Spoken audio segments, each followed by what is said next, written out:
So here we have the Mini 3-door hatchback on a 15 plate. I'm going to start off by showing you inside the boot, and then we'll hop in and run through some controls on the inside from there. As we approach the back of the car, you'll see we have those twin tailpipes, plenty of boot space as well, along with that 60/40 split folding rear seat. You can increase this space even further by lifting this tray section, which will store behind those seats just there.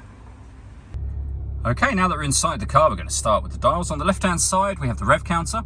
We have the speedometer in the middle and the fuel gauge over on the right-hand side. Also in the middle, you can see the total miles of this car. They're 37,768. You can change the information that's displayed in that section by using a button on the end of the indicator stalk. You can, if you wish to, have a digital readout for the speedometer displayed there, as you can see. If we back out to the steering wheel, on the left-hand side here, we have a speed limiter, as you can see, cruise control as well.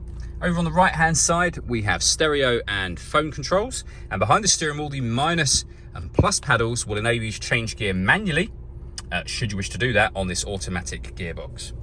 Over in the center, we then have the main screen for the car. So this is where you can access various features, including satellite navigation. This is Mini's XL screen, so extra wide. Really nice clear color display. You can, or there is a video on this website that you can access, also on our website and on our YouTube channel, in fact, that will show you how this Nav system works. Really easy system to use. All of the movement I'm making on the screen is all being done using this dial and the collection of buttons that surround it. So you can access, for example, your satellite navigation, your phone, your media, your radio, or you can do it all from the dial, which is what I'm doing. For example, if you want to listen to the radio, rotate the dial to radio, push the dial down. You're then in the radio menu. You can see we've got FM, DAB, AM. You can go back to the home screen. You can listen to your own music under the multimedia heading just there.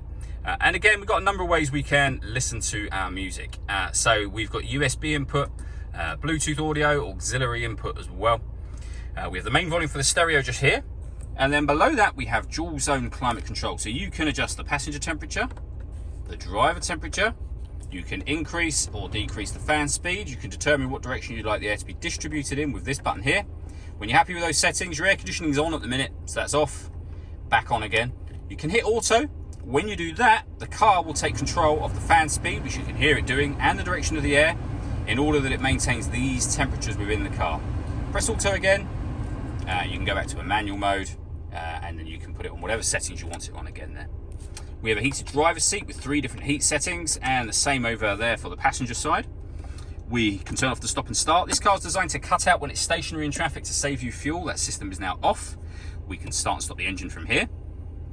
We can turn off the traction control. Beneath that, we have a 12-volt charging socket, USB and auxiliary input, the gear lever for the fully automatic gearbox, and then this ring will allow you to put the car into sport mode, as you can see. It'll allow you to put it back into mid mode, which is your everyday driving, and it will allow you to put it into green mode as well.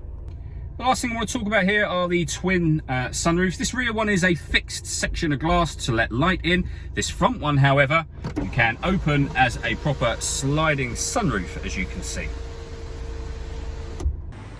All that leaves me to say is thank you for taking the time to watch this video. If you'd like to come and see the car in person and have a test drive, please feel free to call either of our MJA sites. We'd love to hear from you soon.